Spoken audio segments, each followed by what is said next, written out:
नमस्कार, welcome to career 247। मैं हूं प्रशांत धवन। नाउ मैंने आज तक ऐसा कभी देखा नहीं है कि एक देश ओपनली एक नोटिस टू एयरमैन दे और बड़ा युद्ध अभ्यास कर रहा हो, और तभी एक ऐसा देश जो बिल्कुल नेबरिंग कंट्री है उसका, वो उन्हीं के एरिया में एक और नोटम इशू कर दे और ये कह दे कि हम भी यहां पर युद्ध अभ्यास करने वाले हैं। रिसेंटली पाकिस्तान ने यही किया है। ये बहुत ज्यादा डेंजरस है।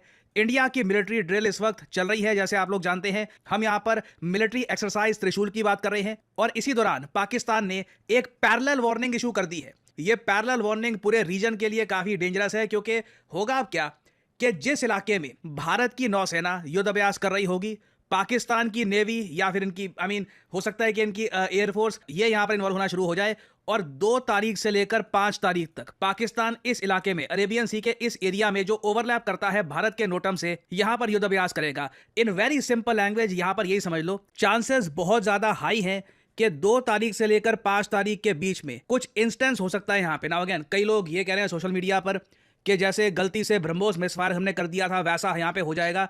देखिए, इंडियन मिलिट्री तो काफी हद तक यहाँ पे प्रोफेशनल तरीके से कंडक्ट करेगी, बट हमारे इशू किए गए नोटम एरिया पर कोई एक ऐसा देश जिसके साथ हमारे रिलेशंस बिल्कुल अच्छे नहीं हैं, वो मिलिट्री एक्सरसाइज करना स्टार्ट कर दे, तो बिल्कुल एक मैं कहूँगा चांस बनता है कि एक बुलेट या एक मिसाइल या कुछ ना कुछ पाकिस्तान की साइड को भी हिट कर सकता है। अगेन मैं ये नहीं कह रहा कि ऐसा होगा, बट इसके चांसेस इस वक्त काफी ब्राइट है। और रिसेंटली आप अगर देखो तो बहुत सारे इंस्टेंसेस हुए हैं। For example, BrahMos missile India का मिसफायर हो गया था पाकिस्तान में। उसके अलावा साउथ कोरिया युद्ध अभ्यास करते करते अपने ही एक विलेज को उन लोगों ने बॉम्ब कर दिया।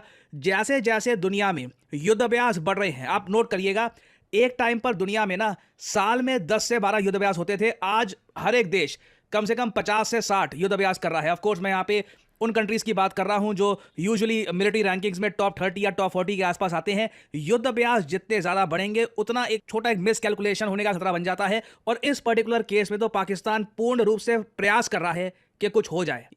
इन लोगों के पास बहुत सारा एरिया था। ये चाहते कराची के पास अपना नोटम इशू कर सकते थे, अरेबियन सी के और इलाके हैं वहां पे नोटम इशू कर सकते थे। स्पेसिफिकली भारत के डिक्लेयर्ड नोटम पर ये अनाउंस कर देना कि हम भी यहां पर युद्ध अभ्यास करेंगे, ये क्लियरली दिखाता है कि पाकिस्तान कॉन्फ्लिक्ट चाहता है। और इसका रीजन बहुत ही सिंपल है। इंटरनली पाकिस्तान की इकोनॉमिक हालत बहुत ज़्यादा खराब है। इन्वेस्टमेंट्स यहां पे ना के बराबर आ रही है, और कहीं ना कहीं इनको ना एक डिस्ट्रैक्शन चाहिए कि बाहर कहीं पे कुछ कॉन्फ्लिक्ट होती रही। और पाकिस्तान को अगेन इस बात को लेकर मेरे हिसाब से कंप्लीट यकीन है कि कल को अगर सिचुएशन एस्केलेट हो जाती है, सिचुएशन कंट्रोल से बाहर चली जाती है, इंडियन नेवी अटैक करना स्टार्ट कर देती है पाकिस्तान को, यूएस अचानक से बीच में आकर पाकिस्तान की रक्षा कर लेगा। ये पाकिस्तान के कई जियोपॉलिटिकल एनालिस्ट भी अपने पेपर में लिख चुके हैं कि आज के समय पाकिस्तान को पूर्ण रूप से भरोसा है ट्रंप पे कि ट्रंप आसिम मुनीर, इनके जो फेवरेट फील्ड मार्शल है, उनको डूबने नहीं देंगे।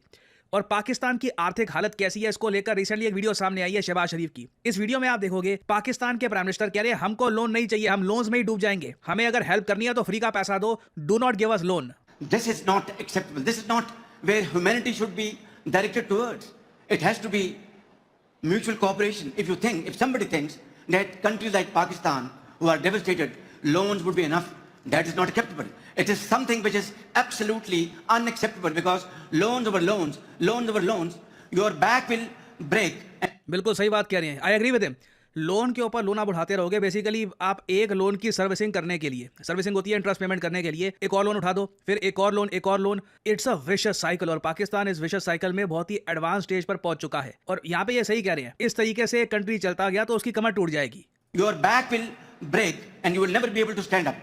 And you will never be able to stand up. और to a large extent Pakistan वहां पे पहुंच चुका है, और इनको थोड़े बहुत एक्सटर्नल डिस्ट्रैक्शन चाहिए होंगे ताकि इनके देश की जनता कंट्रोल में रहे और अपने ही मिलिट्री के अगेंस्ट बगावत करनी ना शुरू कर दे।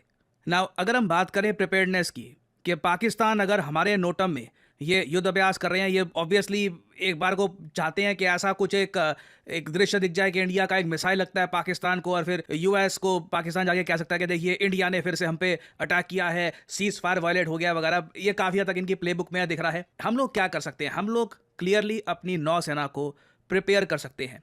ऑलरेडी आपको ये पता होगा कि इंडियन नेवी की जो मॉडर्नाइजेशन है, इसमें हर 40 दिनों में हम एक नई वॉरशिप या फिर एक नई सबमरीन हमारी नेवी में ऐड कर रहे हैं। और अब तो रिसेंटली बहुत अच्छी न्यूज सामने आई है, इसरो ने एक सैटेलाइट भी लॉन्च करी है इंडियन नेवी के लिए। ये अब तक की भारत की सबसे भारी भरकम सैटेलाइट है। 4400 kg इसका वेट है। यूजुअली ये सैटेलाइट्स हम लोग खुद लॉन्च करते नहीं थे, हम लोग स्पेस एक्स या फिर जो एरियन स्पेस फ्रेंच कंपनी है उनको कहते थे कि ये सैटेलाइट हमारे लिए लॉन्च कर दो। बट इस बार GSAT-7R नाम की ये सैटेलाइट भारत ने खुद लॉन्च करी है। हालांकि जो इसकी अनाउंसमेंट है ये मुझे थोड़ी सी फनी लगी। इसरो ने जो इनिशियल ट्वीट करी थी सैटेलाइट के बारे में ये काफ़ी हद तक लो की थी। इन्होंने सिंपली कहा कि हम लोगों ने हैवीएस्ट जियो सिंक्रोनस ऑर्बिट वाली कम्युनिकेशन सैटेलाइट लॉन्च करी है from Indian soil.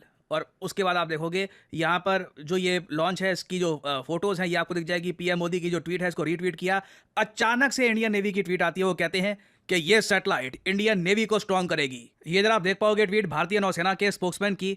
ISRO is set to launch GSAT-7R, ये लॉन्च से पहले की ट्वीट है। Indian navy is most advanced indigenously developed communication satellite. और ये सैटेलाइट बहुत ही स्पेशल है। देखिए इस सैटेलाइट से हमको फायदा ये मिलेगा कि पूरे हिंद महासागर में, और हिंद महासागर बहुत बड़ा है, इट्स अ ह्यूमंगस ओशन, पूरे हिंद महासागर में कहीं भी हमारी वॉरशिप्स हैं, सबमरीन्स हैं, एयरक्राफ्ट कैरियर हैं, ये सीमलेस कम्युनिकेशन कर पाएंगे। That is a huge boost. Pakistan के पास ऐसा कोई भी साधन है नहीं। हालांकि अगर मैं वैसे बात करूं, क्या ये सैटेलाइट पाकिस्तान के अगेंस्ट युद्ध होगा तो उसमें हेल्प करेगी? मार्जिनली, आई मीन, क्योंकि इंडिया पाकिस्तान की बॉर्डर है और पाकिस्तान काफ़ी करीब है, तो कम्युनिकेशन ऐसा तो है नहीं कि एक बहुत ही बड़ा इशू होने वाला है उस पर्टिकुलर केस में। ये सैटेलाइट प्राइमरली हेल्प करेगी भारतीय नौसेना को इंडियन ओशन के विभिन्न कोनों में खुद को पेट्रोल करने का अगर कोई प्लान हो, अगर कोई वॉरशिप डिप्लॉय करने का प्लान हो, तो वहाँ पर ये जो सैटेलाइट है इट विल बी पिवटल। और ऐसा नहीं है कि ये पहली बार हमने भारतीय नौसेना के लिए सैटेलाइट लॉन्च करी है। इससे पहले भी आप अगर जाओ तो साल 2013 में हम लॉन्च कर चुके हैं GSAT-7। उससे पहले GSAT-7A ये एयरफोर्स की एक सैटेलाइट थी। उसके पहले GSAT-6A आर्मी के लिए।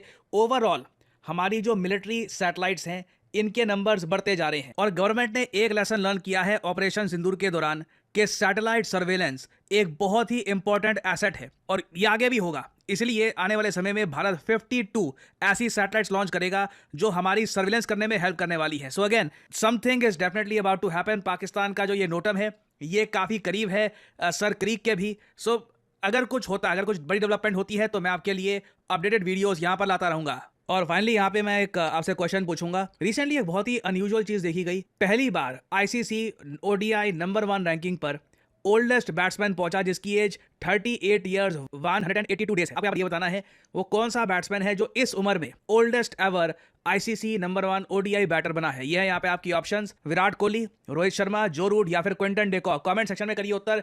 जो लोग देंगे सही आंसर उनकी कमेंट में दे दूंगा हार्ट, ताकि बाकी लोग समझ पाएं कि सही उत्तर क्या है।